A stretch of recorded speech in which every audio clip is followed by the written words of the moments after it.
Okay, so today we're talking about some concerns that are kind of coming up around the topic of RE9 and a certain bit of information we have about the game that does kind of correspond to an older game in the franchise that isn't necessarily everyone's favourite game. And I think it's a valid concern, not only for the reason that it kind of does reminisce with RE6 a little bit, but the fact that the stakes in this game are a lot higher than they have been in the past two. So there's kind of got to be some big things happening in RE9, which again could lead to the game being a bit more action focused, we'll say. I do want to go over it today and kind of just talk about it in general. So yeah, without further ado, let's just get to it. So first we'll start with talking about Resident Evil 6. Now that game is, to me, a fun game to play. I enjoy it, I play it every now and again for fun, and it's a good time. It is not a Resident Evil game. It does not feel like one. It is very different from pretty much every other game. I think 4 and 5 do get a bit of a pass because it's not as over the top.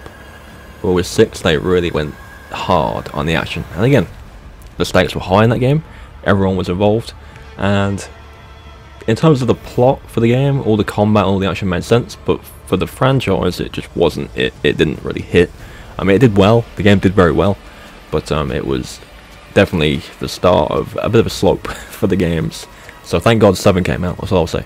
But yeah, going into RE9, there's been, I mentioned it in the video a few days ago, there's been, mentioned for a while now that Resident Evil 9 is a game that's been in development for a long time, and it's a very expensive game. And if you didn't know, Resident Evil 6 was a very, very expensive project. I think, if you look it up, it's kind of like $100 million or more to make that game. It did break even eventually, but, it was a big undertaking, that game, and there's a lot of reasons why. If you kind of look back and you find videos where people were talking about Resident Evil 9 up to release, this was a time in gaming when Call of Duty was at its peak. Everyone was playing COD, the action games, the campaigns, the balls-to-the-wall combat.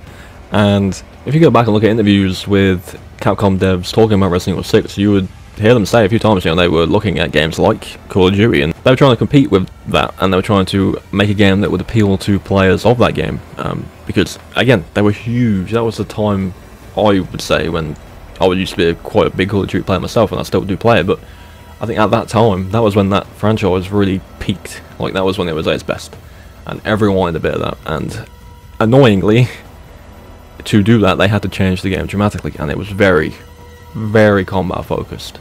Each campaign felt very different, but I think the one that got the most flack was probably Chris's campaign. It's very much a cover shooter campaign. You always find like enemies with guns or ranged enemies. You find like helicopters and vehicles and big fucking monsters. And it is fun, like I said, no doubt it's fun. But the feel of the Resident Evil franchise was pretty much dead in that game. And again, 7 really did save the franchise, because I think if they were going to continue down that road with that style of the game, we probably wouldn't have the remakes, and we probably wouldn't have like 7 and Village and now 9. Anyway, moving on to 9. So, the game has been announced. Development's been going on for a long time. The game's got a pretty substantial cost tied to it, apparently. And yeah, that has sparked concern, because the next last big game anyone knows of, at least, it was 6. And I do kind of want to mention how 9 could be an action game. I think it very much could be. Look at the story. If it follows the BSAA line at the end of Village, you have got characters that are very much related to that problem. Like, you've got Chris again. I know Chris again, but you've got Chris and Jill probably, and some others. And you can't make a horror game with those characters anymore. I don't think it can be done. You can do like horror sections maybe, but if you do a whole game with those characters, you can't make that scary, because these characters have seen it all before, and it'd just be kind of like a rehash of stuff that's already been done. And it worked so well with 7 specifically, because new character, didn't have any military training, didn't know what was going on, and it was good. It felt like the original game again. But you can't do that anymore with these characters. And let's be honest, if it is the storyline they go for, there's going to be a big confrontation, there's going to be a fight, and I think it's going to be, but maybe not as crazy as Resident Evil 6, but I think if you look at games like the 4 remake, or even like the gameplay in the background, Chris' section of 8, I think maybe to this level, you'll probably get it. I'm not going to say it's going to be like from start to finish, it's going to be constant combat. I don't think that would ever do that, but especially not after 6. But I think for the most part it will be an action-focused horror game, and I do definitely see that happening.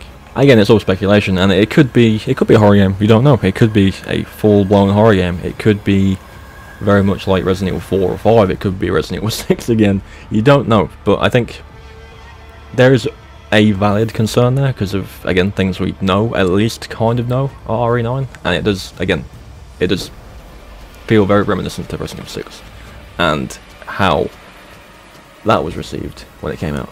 Now, me personally, I enjoyed 6. I don't think the game should ever be as action focused as that again. I think if you play that game, that's all you need. I don't think it should ever be on that level again. 5, I really enjoy 5. 5 is one of my favourite games, not only in the franchise, but it's one of my favourite games, like, period. I do agree. It does go a bit over the top sometimes with the combat and the action sequences. It gets a bit crazy, but it's not as bad as 6. But 4, even original 4 and the remake 4, I think that's the blend they want. And I think that was very much done in Village as well. I think Village has the kind of same level of combat as 4. Also follows the same kind of flow as 4, which is very obvious. But I think that's the best way to go at it, you know. The formula for 4 and the formula for Village, because again, Village is kind of like a successor to 4, works very well for an action game. You know, you've got 4 to 5 different environments, all having different kind of enemies to deal with and things to do. There's a lot of combat in each section. Maybe there's one that's less combat and more kind of like puzzles and maybe some spooky shit. But for the most part, you've got focused combat in like smallish environments with like decent enemies to fight. Obviously in, you know, 4 and Village, between the combat there is slower sections with puzzles and maybe some spookiness here and there. I think genuinely the formula for 4 and the formula for Village is probably the best bet if you're going to go for an action game with 9. I don't think it should go as far as 5, and I think, like I've said before, I think with a remake of 5 coming, inevitably coming, I think it'll probably look at the 4 remake and probably tone down its combat a little bit more than what it is in the original. And here's the thing, I'm not a big like Resident Evil 4 guy. I love that game. I think it's fantastic, and there's people out there that think it's the best of the bunch. I always prefer the gameplay and the kind of the feel of the original 3 and 7. I think those games are better, but if you were going to go for an action game, I think the formula that 4 and Village follows is the best way to do it, and I think that should be kind of the blueprint for it. But yeah, I think that pretty much covers it. I mean, I don't think the budget necessarily means the game's going to be like that game, but it does have kind of there's valid concerns there for it, but I do think they'll probably not make the same mistake again. But that's pretty much going to do it. As always, let me know your thoughts on the situation and what you want to see from 9. Would you want it to be an action game? Does it make sense to be an action game? Or would you rather have it in the same vein as an older game in the franchise? Do let me know. But yeah, thank you for watching. Remember to leave a like on the video if you did enjoy, and subscribe if you are new. And I'll catch you in the next one.